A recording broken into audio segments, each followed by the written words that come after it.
올 한해 우리 공동체의 주제가 오늘을 하나님의 나라로 살다라는 주제입니다. 제가 이 주제를 가지고 고민한 적이 있습니다. 오늘을 하나님의 나라로 살까 아니면 하나님의 나라로 오늘을 살까 어떤 게 좋을까라는 고민을 했습니다. 비슷한 말 같은데 전혀 다른 어디에 중점을 두느냐에 따라서 삶의 목표가 달라지는 것을 제가 보았습니다. 과거는요, 돌이킬 수 없는 역사입니다. 그래서 과거를 히스토리라고 얘기합니다. 그런가 하면 미래는 불확실한 신비예요. 완전하지가 않습니다. 그리고 잘 몰라요. 그래서 미래를 미스테리라고 얘기합니다. 그런가 하면 오늘 이 현재는 선물이라는 뜻의 프리젠트입니다. 다시 말해서 과거보다 미래가 중요하고 미래보다 오늘이 중요합니다. 그래서 오늘을 하나님의 나라로 사는 것이 맞겠다라는 생각으로 주제를 정했습니다. 하나님의 나라는 예수님의 사역의 핵심이었습니다. 다른 게 없었어요. 주님은 이 땅에 오시면서부터 시작해서 공생애를 시작하면서 하나님의 나라를 선포하셨어요. 그것 때문에 십자가에 돌아가셨고 부활하셨고 부활하시고 나서 40일간 이 땅에 있었거든요. 그때 있으실 때도 동일하게 하나님의 나라를 가르치셨어요. 구약과 신약의 핵심이 하나님의 나라였고 또 예수님 다음이라고 이야기하는 바울 역시도 예수님과 동일하게 하나님의 나라의 복음을 전했던 것을 우리는 봅니다. 그렇게 보면 하나님의 나라가 얼마나 중요한지 몰라요. 그런데 많은 사람들이 하나님의 나라를 이야기하면 죽어서 가는 나라라고 얘기합니다. 오해입니다. 물론 틀리진 않아요. 그런데 정답은 아니에요. 많은 사람이 하나님의 나라를 죽으면 가는 나라라고 생각하니까 이 땅의 삶을 그리스도인으로 살지 못하는 것을 봅니다. 하나님의 나라는 어떤 특정한 장소가 아니에요. 하나님의 나라의 개념은 공간보다요, 통치의 개념이에요. 누가 다스리시느냐. 하나님의 통치, 누가 우리를 다스리시느냐. 이것이 얼마나 중요한지 모릅니다. 여러분을 지금 다스리시는 분이 누굽니까? 이 얘기를 다시 풀면요. 내가 내 인생의 주인이어서 내가 왕노릇하며 사는가? 아니면 하나님이 내 인생의 주인이셔서 그분의 뜻대로 내가 살아가며 그분이 내 인생의 왕노릇 하시는가? 말은 비슷한 것 같은데 우리의 삶은 하늘과 땅 차이로 큽니다. 내가 주인된 삶을 살면 내 안엔 예수님이 없어요. 내 뜻대로 살아요. 거기에 누구의 뜻, 누구의 말씀, 누구의 생각 아무것도 없습니다. 내가 왕이 돼서 내 마음대로 삽니다. 이것이 세상 나라의 특징이에요. 그런데 하나님의 나라의 특징은 하나님의 뜻이 분명해요. 그래서 우리는 그 하나님의 말씀에 어려워도 눈물이 나도 순종하며 살아갑니다. 그분의 뜻이 우리의 삶에는 최고입니다. 이 사람을 우린 크리스천이라고 얘기하죠. 예수님은 우리에게 주기도문에서 가르치신 것이 있어요. 아버지의 뜻이 하늘에서 이루어진 것 같이 땅에서도 이루어지리이다. 너희 기도해라라고 얘기한 겁니다. 너희 기도해라. 예수님이 얘기하는 하늘은요, 하늘에 하나님의 뜻이 거부되지 않는 곳이에요. 저항받지 않는 곳입니다. 그곳이 하늘입니다. 그런데 우리가 살아가는 이 땅, 우린 땅에서 삽니다. 이 땅은요, 하나님의 뜻이 거부당해요. 하나님의 뜻이 배척당하는 곳이 이 땅입니다. 우리가 사는 곳은 하늘이 아니라 이 땅이기 때문에 예수님이 우리 가운데 얘기하는 겁니다. 이 땅에서 아버지의 뜻이 하늘에서 온전히 이루어진 것처럼 이 땅에서도 너의 삶에 온전히 이루어지도록 기도해야 된다. 다시 말하면 그리스도인은요, 그리스도인의 삶은 하나님의 뜻 때문에, 하나님의 그 말씀 때문에 이 땅을 저항하며 사는 사람들입니다. 반항하며 사는 거예요. 근데 우리는 이상한 사람에게 반항하죠. 권위에 반항하고 부모님께 반항하고 또 나이 든 사람이 뭐라고 얘기하면 꼰대라고 얘기하고 절대 그렇지 않습니다. 우리 그리스도인들은요, 이 땅에 하나님의 뜻을 거부하는 세력에 반항하며 거부하며 저항하며 살아가는 사람들이다. 이 삶이요, 오늘을 하나님의 나라로 사는 삶입니다. 우리 얘들한테 꽃 괜히 줬어요. 꽃이 너무 좋아요. 제 얘기보다 더 좋은 것 같아요. 꽃을 옆에다 놓으시라. 다리를 풀으시라. 예, 저를 정확히 봐요. 처음이라 그래요. GS 어린이부 우리 로홀에서는 가능했거든요. 제 아내가 너무 착해서 가능했습니다. 근데 제가 조금 다릅니다. 저를 보셔야 돼요. 끝까지, 처음부터 끝까지 처음이라 그렇습니다. 그렇게 산 한 사람을 여러분에게 소개해 드리려고 합니다. 그는 과거에 자신만을 알았던 사람이에요. 과거에 그는 속이는 자였어요. 그는 거짓말장이었습니다. 심지어는 자신의 신념을 붙잡고 아버지의 축복을 뺏으려고 거짓말로 자신의 삶을 일관했었던 사람. 안 되면 쟁취했습니다. 안 되면 쫓아가서 뺏었습니다. 그런 사람, 그가 인생의 극적인 전환점을 맞이해서 나의 인생의 주인이 나에서 이제는 바뀝니다. 나의 인생의 주인이 하나님입니다. 라고 두 손을 드는 사건이 일어납니다. 그 사람의 이름이 야곱입니다. 오늘 본문은 야곱의 인생을 완전히 뒤바꾼 가장 중요한 클라이막스. 우리 인생엔 이런 자리가 있어야 돼요. 상징적인. 여러분에게 어떻게 이런 신앙생활을 하게 됐습니까? 라고 묻는 누군가에게 야곱이 경험했었던 그 자리를 야복강이라고 얘기하거든요. 영적인 야복강의 체험이 우리 가운데 있어야 돼요. 그래야 흔들리지 않습니다. 그래야 우리는 이 신앙 끝까지 붙잡고 승리할 수 있죠.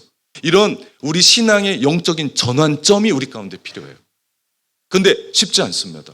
그럼에도 불구하고 하나님은 우리에게 영적인 야복강이라고 하는 영적인 전환점을 만들어 주십니다. 지금 야곱은 성공해서 고향으로 돌아오는 중입니다. 금이 환영이에요. 뭐 엄청나게 거부가 됐어요. 그리고 자식들도 11명이나 되는, 이렇게 얘기해도 되나 모르겠는데 아내도 4명이나 되는, 정말 거부가 돼서 지금 돌아오는데 그의 마음은 편치가 않습니다. 답답해요. 조급해요. 불안해요. 두려워 미칠 지경에 있습니다. 왜냐하면 자신이 잘못했었던 죄가 있기 때문에. 과거에 야곱은 아버지 이삭의 복을 받기 위해서 형 에서에게 거짓말을 했고 아버지에게 거짓말을 해서 복을 받고 도망친 사례가 있었습니다. 그런데 지금 들어보니까 그 형이 400인을 거느리고, 군대겠죠? 거느리고 자기에게 온대요. 문제는 이게 환영인가? 아니면 이게 보복인가를 알 수가 없는 겁니다. 그때 야곱은 지금까지 살아온 대로 약삭빠르게 일을 처리합니다. 야곱이 얼마나 약삭빠른지 몰라요. 우리가 볼 때 야곱 같은 사람이 어떻게 하나님의 반열에 섰을까라고 생각할지 모르는데 그 이유가 오늘 야복강가의 이야기인데요. 여러분, 사람은요 참 변하기가 쉽지 않아요. 사람은요 살아온 대로 삽니다. 우리 청년들이 우리 어제 3일 동안 그 밤에 그렇게 예배하고 그렇게 하나님 앞에 산다고 결단했는데요, 돌아가서 딴짓하고 살아요. 여러분, 사람은요 살아온 대로 살아요. 변하기가 어렵습니다. 야곱이 그랬어요. 먼저 형에게 그 갈등을 풀려고 화해 사신을 보냅니다. 그러면서 자신의 떼를 2떼로 나눠요. 그래서 한 떼를 먼저 보내서 형과 그 40인이 그들을 치면 한 떼는 자기가 데리고 도망가려고, 자기는 분명히 뒤에 있었겠죠. 예전에 속임수를 썼었던 야곱 그대로입니다. 그러다가 이것도 안 되겠는지 자기가 가지고 있는 떼를 여러 떼로 나눠서 형에게 보내기 시작해요. 그러면서 이거 뭐냐 그러면 야곱이 형 에서에게 보내는 선물입니다. 여러 차례로 보냅니다. 그러면 좀 마음이 위안을 받고 괜찮아야 될 것 같은데 마음이 더 불안한 거예요. 여전히 두려운 거예요. 그 번민 속에 잠을 못 잤습니다. 그러다가 일어나서 4명의 아내와 11명의 아들들을 야복강가에서 나루에서 배를 태워 보냅니다. 먼저 가게 합니다. 그리고 자신은 홀로 남습니다. 위기 속에서 확신할 만한 답이 없을 때, 나를 믿어주고 그 마음을 헤아려주는 그 한 사람이 없을 때, 도무지 해결될 방안이 보이지 않을 때, 찝찝합니다. 불안합니다. 번민으로 맞는 그 시간이 야복강가의 사건의 시작입니다. 여러분에게 이런 시간이 있습니까? 도무지 해결 방안이 보이지 않습니다. 나를 믿어주지 않습니다. 그 누가 나에게 괜찮다라고 말해주는 사람이 아무도 없습니다. 여러분, 그런 밤을 보내고 있습니까? 밤잠을 못 자고 있습니까? 어떤 것 때문에 전전긍긍합니까? 그게 영적인 야복강가의 발단입니다. 온 가족을 다 야복 나루를 건너게 한 후 야곱이 홀로 남았는데 어떤 사람이 갑자기 기습하더니 씨름을 시작합니다. 정말 깜짝 놀랄 만한, 근데 여기서 중요한 것은 씨름이긴 씨름인데 그 씨름에 대한 묘사는 말씀이 없어요. 무슨 얘기입니까? 씨름이 중요한 게 아니에요. 다시 말하면 야곱이 하나님 앞에 씨름하듯이 형 에서와 극적으로 화해케 해 주십시오라고 하는 그런 씨름이 아니었다는 거예요. 다시 말하면 야곱이 야복강가에서 씨름한 건 자신의 그 문제 앞에 있는 그 문제 때문에 하나님과 열심으로 기도해서 풀었던 얘기가 아니라는 거예요. 만약에 그렇게 생각하고 있다면 오해입니다. 왜냐하면 그 씨름이 뭔지에 대해서 얘기하지 않아요. 뭐 땀방울이 핏방울이 됐더라도 아니면 안다리를 걸었, 그런 얘기 전혀 없습니다. 무슨 얘기입니까? 에서와 화해가 그 씨름의 목적이 아니라 하나님은 그 씨름을 통해서 야곱을 근본적으로 변화시키고 싶었던 거예요. 야곱이 누굽니까? 야곱은 속임수였어요. 속임수를 쓰는, 그는 아버지에게 거짓말을 하는 자였어요. 약삭 바른 자였습니다. 그런 그가 누구인지의 본질을 보여주고 싶었던 겁니다. 우리의 삶에도요 그런 일이 있습니다. 밤잠을 못 자게 하는, 아무도 나를 도와주지 않을 것 같은, 혼자 있을 수밖에 없는, 생각하면 눈물밖에 나지 않고 잠은 잘 수 없는 그런 밤이 있습니다. 그때요 우리는 답을 찾으려고 해요. 지금 당장 내 앞에, 현실 앞에 떨어진 그 문제를 해결하고 싶어서 하나님께 나와요. 그런데 우리 하나님은요 당장 우리 눈앞에 발등에 떨어진 그 불 끄라는 게 아니고 너의 본질을 봐라. 네가 누군지를 봐라. 하나님은 우리에게 그 씨름을 걸어오시는데 정말 중요한 건 지금까지 내가 살아왔었던 나의 본질입니다. 그때 우리는 질문해야 돼요. 하나님, 나한테 왜 그러십니까? 하나님, 이 일이 나한테 왜 일어납니까? 생각하지도 못했던 일이에요. 드라마나 있었던 일이에요.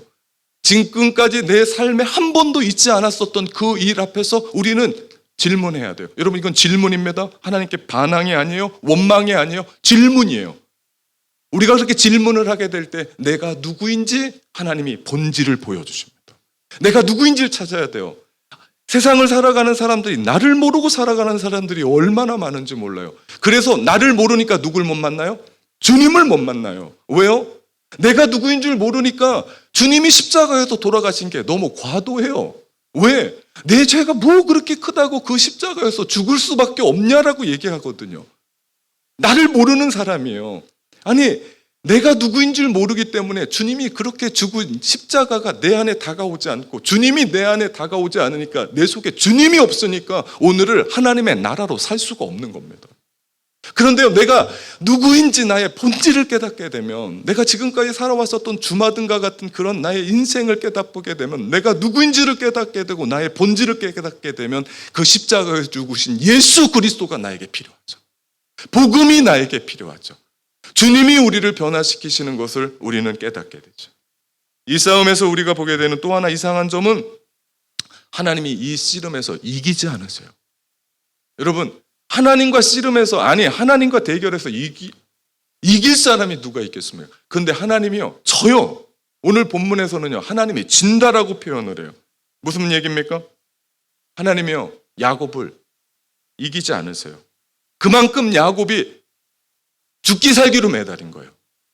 하나님 앞에 그렇게 매달린 거예요. 여러분, 야복강의 사건은요 그냥 되면 되고 오면 오고 가면 가고가 아니라 나의 본질을 찾기 위해서 정말 이거 아니면 안 됩니다라고 하나님 앞에 꼭 붙잡는 거예요. 조금도 물러서지 않고 끝까지 저항한 거예요. 누구 앞에서? 하나님 앞에서. 그래야 나의 실존이 발견됩니다. 그래야 내가 누구인지가 보게 됩니다. 그래야 주님이 필요하게 된다니까요.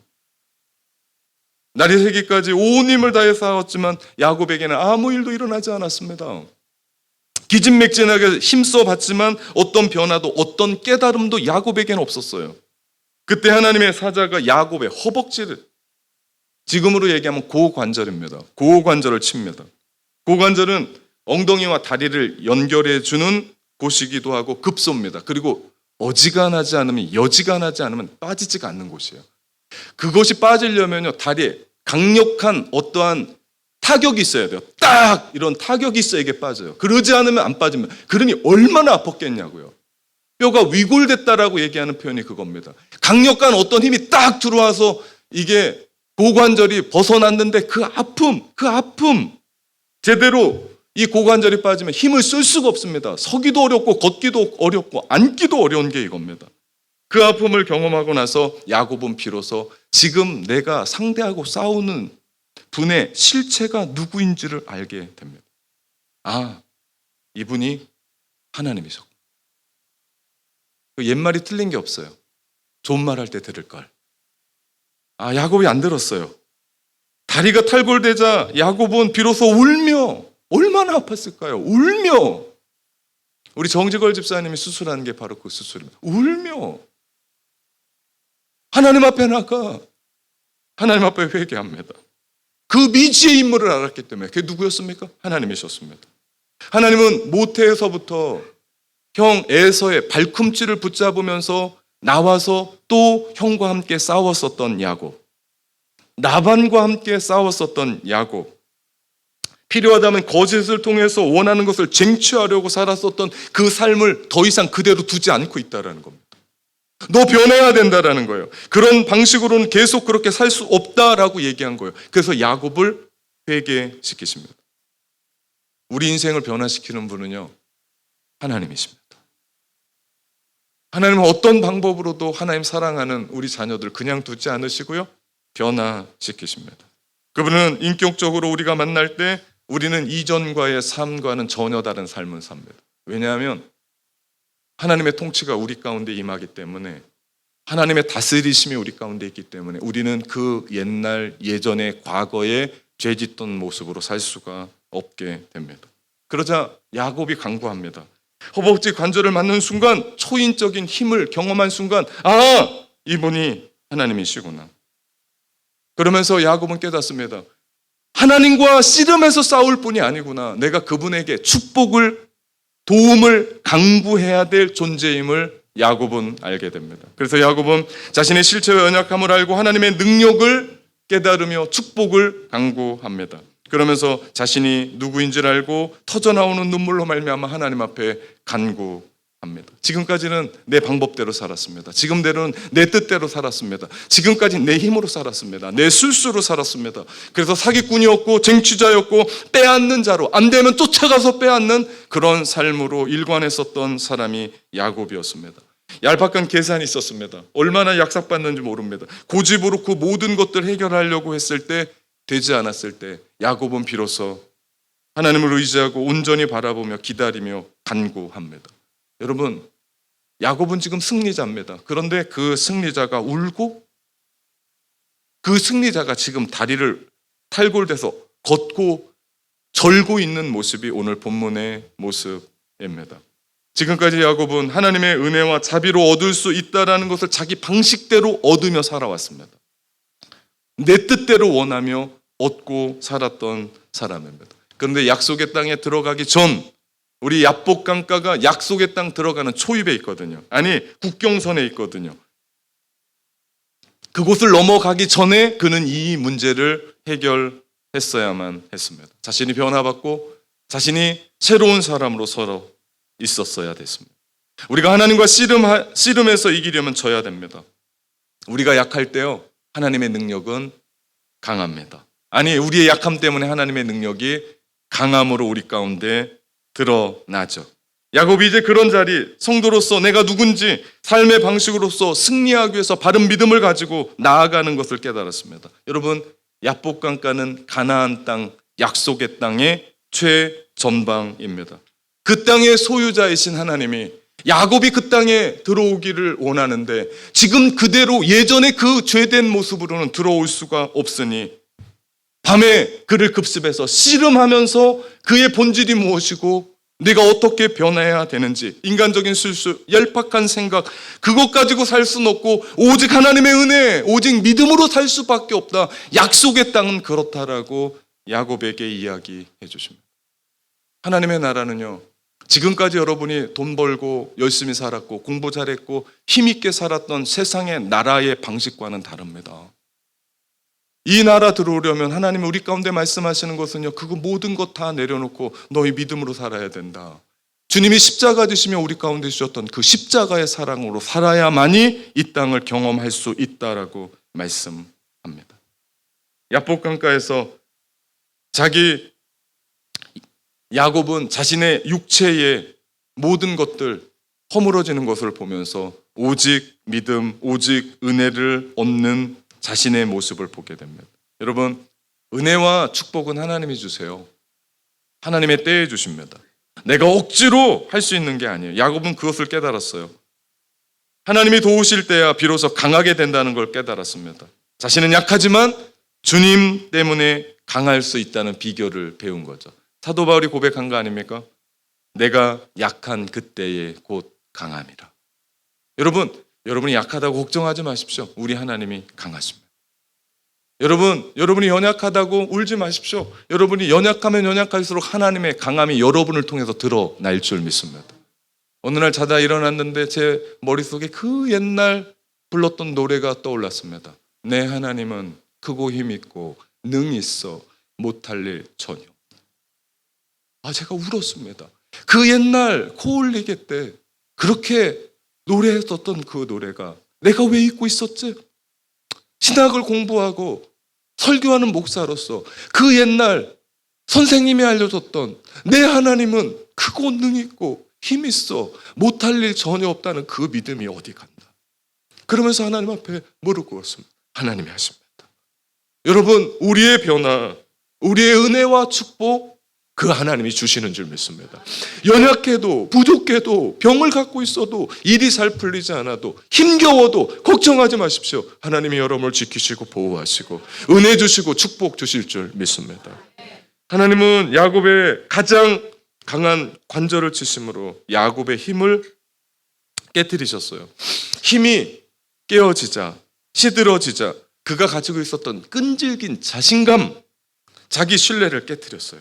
그리고 야곱이 가지고 지금까지 살았었던 거부가 됐었던, 야곱은 헷갈렸어요. 이 거부가 된 게 하나님이 주신 건지, 어떨 땐 하나님께 감사하기도 했고, 베델에서 하나님 만났을 땐 정말 너무나 놀라웠었던 그 하나님을 고백했는데, 살아가면서 야곱은 자기가 이렇게 했다고 생각했어요. 내가 이렇게 했다고 생각했습니다. 내가 이만큼 늘렸다고 생각했습니다. 내가 자식을 낳았다고 생각했습니다. 내가 이만큼 복을 받았다고 생각했습니다. 그런데 아니었습니다. 누가 하셨습니까? 하나님으로부터 온 복이었고 능력이었음을 야곱은 깨닫습니다. 이렇게 축복을 간청하는 야곱에게 하나님은 물으십니다. 내 이름이 무엇이냐? 내 이름이 무엇이냐? 하나님이 야곱의 이름을 몰라서 물으신 게 아닙니다. 야곱이 대답합니다. 야곱입니다.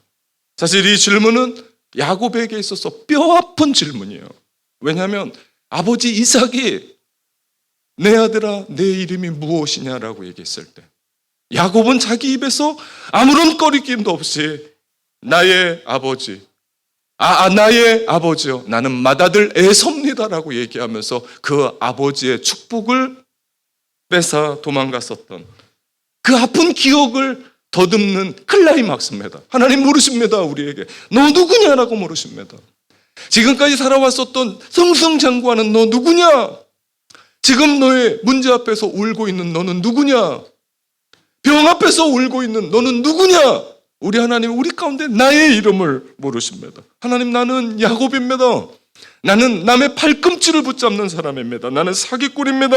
남이 좋다라고 하는 것 쫓아가서 빼앗은 사람입니다. 술수를 부리는 사람입니다. 속여 뺏는 자입니다. 나는 거짓말장입니다. 내 인생의 주인이 나라고 살아왔었던 사람 야곱입니다. 그러면서 그가 회개합니다. 그렇습니다. 회개는 하나님 나라에 들어가기 위한 첫 걸음입니다. 내가 누구인지 모르면 하나님의 나라를 살 수가 없습니다. 하나님은 이처럼 자신의 잘못, 죄를 인정하고 고백하고 회개하는 야곱, 낮아져 깨지고 있는 야곱의 이름을 바꾸십니다. 이제는 야곱이라 더 이상 부르지 않고 이스라엘이라고 부를 거다. 이름을 바꾼다는 것은 새로운 존재, 새로운 자유, 새로운 정체성, 새로운 성품과 지위와 신분을 이야기합니다. 이름을 바꿔주세요. 너는 이제는 이스라엘. 너는 이제는 약속의 땅에 들어가기에 합당한 사람. 너는 이제는 하나님의 나라의 시민이다. 너는 이제는 하나님의 사람이다. 삶의 최대의 공경에 빠졌었던 야곱이 필사적으로 하나님 앞 매달림으로 이런 영광스러운 이름을 얻게 됩니다. 이제 그에게 참된 변화가 주어졌음을 주님께서 공의 인정을 하시고 선포하시는 겁니다. 하나님의 원하시는 대로 반응하며 자신을 굴복시키고 마침내 그는 하나님의 은혜와 축복을 받고 하나님 앞에 모든 걸 내려놓고 무릎을 꿇고 하나님을 경배합니다. 그 싸움에서 비로소 이긴 겁니다. 사람의 힘으로 상대를 눌러 싸우는 건 이기는 건 세상의 방식입니다. 그런데 하나님의 나라의 방식은요, 절대 그렇게 싸우지 않습니다. 하나님의 방식은 지는 게 이기는 거예요. 주는 게 얻는 거예요. 베풀면 우리 가운데 풍성해집니다. 크고자 하냐? 그럼 너희 낮아져라. 너희 얻고자 하냐? 그러면 버리라. 너희 살고자 하냐? 그럼 너희 죽어라. 이것이요, 우리가 주님 따라가는 데 필요한 자기 부인이고요, 그것이 자기 십자가를 지는 겁니다. 야곱이 자기를 부인하고 하나님을 의지함으로 하나님을 인정하고 하나님의 능력과 그 도우심으로 말미암아 인생을 뒤바꾸게 되죠. 평생 속임수로 남의 것을 뺏으며 살았었던, 거짓말이나 하고 술수였었던 그 야곱이 이제는 하나님을 상대로 씨름하여 져서 이겼고 기도하여 간구하여 얻은 삶을 살아갑니다. 그래서 그는 그 다음의 삶을 겸손하게 살아갑니다. 본문에서 눈여겨봐야 될 또 한 가지는요, 하나님과 싸워 이긴 것만이 아니라 성경은 사람과 싸워서 이겼다고 얘기합니다. 오늘 본문 28절에 보면 내가 하나님과 사람들과 겨루어 이겼습니다. 야곱은 이제부터 자기 인생에서 만나는 사람들과 씨름에서도 겨루어 이기는 겁니다. 예전엔 속여서 뺏었어요. 그런데 이제는 하나님의 방식으로. 우리가 하나님의 나라를 살아가게 될 때요, 우리는 하나님의 은혜와 축복과 능력으로 세상을 이기게 될 줄 믿습니다. 마귀도 이기고 세상도 이기고 하나님으로 말미암아 다른 사람들도 주님의 방식으로 이기게 될 줄 믿습니다. 그러고 보면 우리가 하나님의 나라를 살아가는 삶은 참된 승리의 삶이에요. 여러분이 하나님의 나라를 살아가 보십시오. 여러분 삶 가운데 하나님이 이기게 하시는 일들을 보게 될 줄 믿습니다. 야곱은 그 땅을 브니엘이라고 얘기해요. 구약에 보면요, 구약의 사람들은 하나님을 보면 죽었습니다. 근데 오늘 야곱은 하나님을 본 게 아니라 그분을 붙잡고 씨름까지 했거든요. 근데 자기가 죽지 않았습니다. 야곱이 깨달았습니다. 에서를 만나도 죽지 않는구나. 하나님을 만나도 내가 죽지 않았거늘 에서를 만나서 내가 죽겠냐라고 하는 담대함을 얻게 됩니다. 그러면서 형을 만나게 되죠. 브니엘을 지날 때 해가 돋았습니다. 이는 시간이 지났다라는 의미도 있지만 야곱, 이스라엘의 새로운 시대가 시작되었음을 보여줍니다.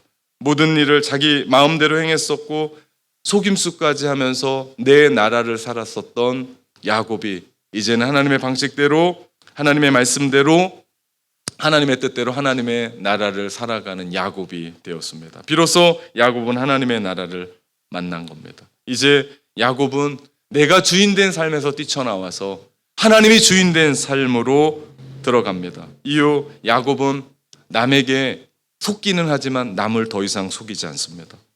그 씨름을 끝으로 사람들과 씨름하지 않아요. 야곱의 신분이 이스라엘로 바뀐 삶을 삽니다. 이 삶이요, 주 다스리심의 삶입니다. 이 삶이 하나님의 나라를 사는 삶입니다. 사랑하는 참된 가족 여러분, 오늘을 하나님의 나라로 살아갑시다. 아멘.